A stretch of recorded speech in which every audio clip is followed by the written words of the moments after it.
Pois é, e assim como existem pessoas que se preocupam bastante com a alimentação, tem aquelas que, em função da correria do dia a dia, não param para comer e optam por lanches rápidos. Sedentarismo, falta de tempo, alimentos calóricos são alguns dos fatores que provocam a obesidade. O número de pessoas acima do peso no mundo chega a 2 bilhões, é o que mostra um estudo bem recente no Brasil. Atenção para esses índices: 58% das mulheres e 52% dos homens estão acima do peso ou são obesos. Em termos mundiais, o Brasil está em 5º lugar nesse ranking da obesidade. Para falar um pouco sobre esse problema, nós convidamos o médico, especialista na área de gastroenterologia, Dr. Ricardo Luiz Zanin. Doutor, obrigada por aceitar o nosso convite. Obrigado. É um prazer lhe receber aqui. Da mesma forma. A gente viu, doutor, que algumas pessoas optam por serem vegetarianos, como na reportagem agora há pouco. Há benefícios e também malefícios para essa opção, doutor?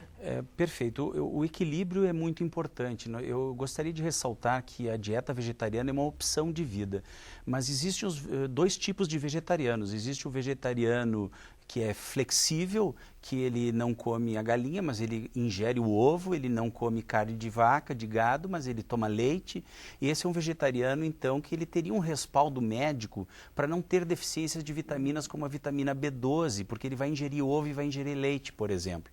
Já o vegetariano radical, o vegano, né, que ele não come nada de origem animal, né, ou derivados animais, esse só se alimenta à base de legumes, grãos, né, e então hidrato de carbono. Esse então, mesmo nos Estados Unidos, onde existe uma corrente sobre isso, a pirâmide alimentar do vegano, já existe uma ressalva da necessidade de suplementação de vitamina B12 para esses pacientes radicais que não ingerem nada de derivados, né, de animais. Ou né? seja, aí entra o leite, o ovo, queijo, laticínios, iogurte, né? Porque nós temos que ter fonte de vitamina B12 para evitar problemas, né?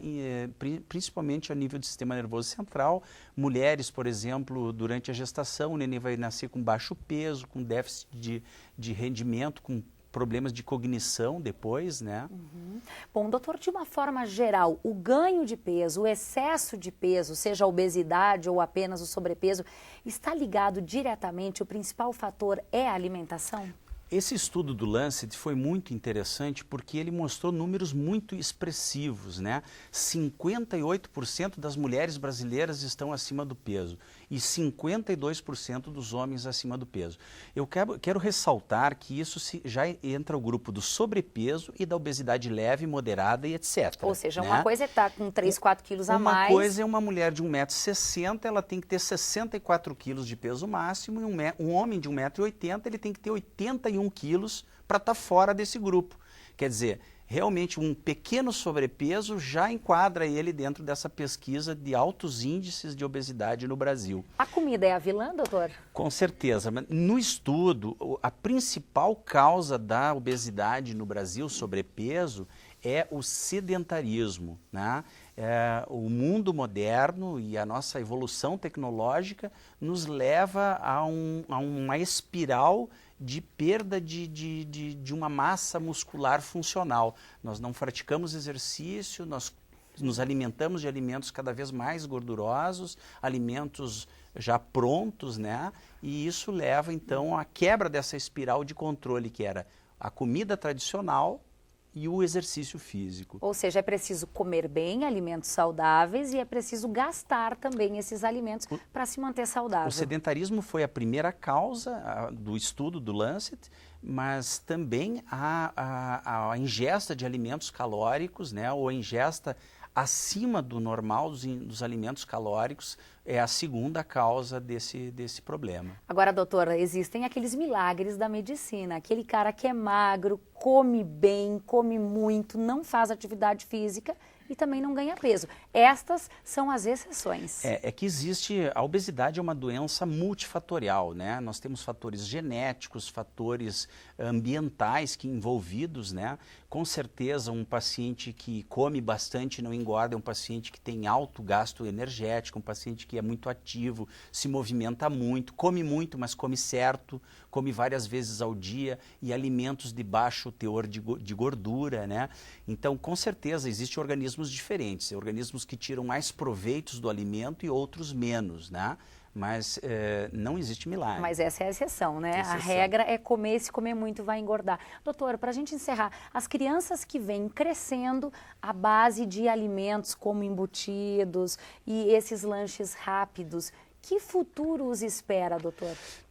O futuro é o futuro americano. 70% da população americana está acima do peso. Na criança e no adolescente, em países desenvolvidos, a obesidade aumentou nos últimos anos em 22%, 23%, e nos países em desenvolvimento, menos, 12% a 13%. O que acontece é que quanto melhores as condições socioeconômicas, maior é o acesso a alimentos, vamos dizer assim, de má qualidade e produzidos pela indústria.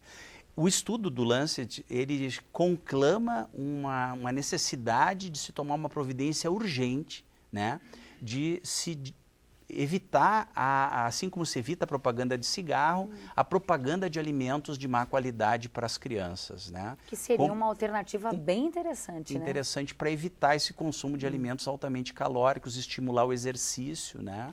Bom, o recado está dado, agora é só colocar tudo isso em prática, né, doutor? Muito obrigada, bom trabalho para o senhor. Obrigado. Obrigada.